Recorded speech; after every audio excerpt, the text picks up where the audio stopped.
Hi, it's Pastor Paul L. Anderson here at the Fountain of Raleigh Fellowship, where we believe God's blessings never stop flowing. It is Triumphant Thursday. It is that day in the middle of the week that we find ourselves where we are giving God glory, honor, and praise. Today, as we're right near the middle of the week, I want to ask you, look with me in the very middle of the Bible, Psalm 119, verses 105 through 112. A very powerful word. This is a word that comes to us. It is under the heading of none, N-U-N. You see, Psalm 119 is written in what we call an acrostic. It takes each one of the letters of the alphabet and it breaks down the different passages based upon that. And today we're at the alphabet of none.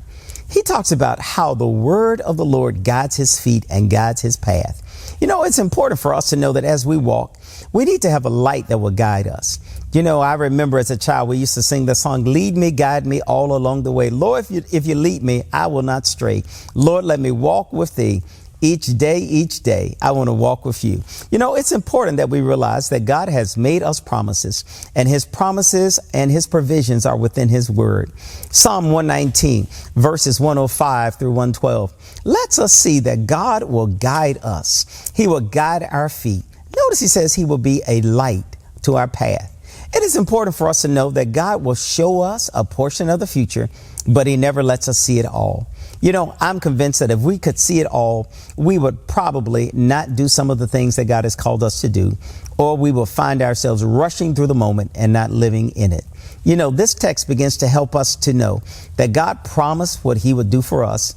It lets us see and helps us to understand that God has done so much on our behalf. And he reminds us that the wicked will find themselves where they need to be. But God's law is a treasure. God's law is our delight. And whenever we delight ourselves in the Lord, we'll find out that he'll give us the desires of our heart. Today, I hope you can say, I want God to lead me and to guide me. Because if he does, I know I will not stray. May God bless you. May heaven smile upon you. Always know in this year of 20 and 23, God is going to bless you bigger and better than you ever thought it would be, because you're exceedingly and abundantly blessed. And take the Lord with you everywhere you go. And I look forward to talking with you again on tomorrow. To sow a seed to the Fountain of Raleigh Fellowship, visit our newly redesigned website, thefountainofraleigh.org, and select Sow a Seed from the homepage. Also, giving has been made easier with the new Fountain of Raleigh app, available now in the Apple App Store and Google Play Store. Download today, select Giving from the main menu, and then follow the directions to complete your giving through Subsplash. Thank you so very much for all of your gifts and donations that you've given to the Fountain of Raleigh Fellowship. We thank you for what you've done in the past, what you're currently doing, and what you will do in the future.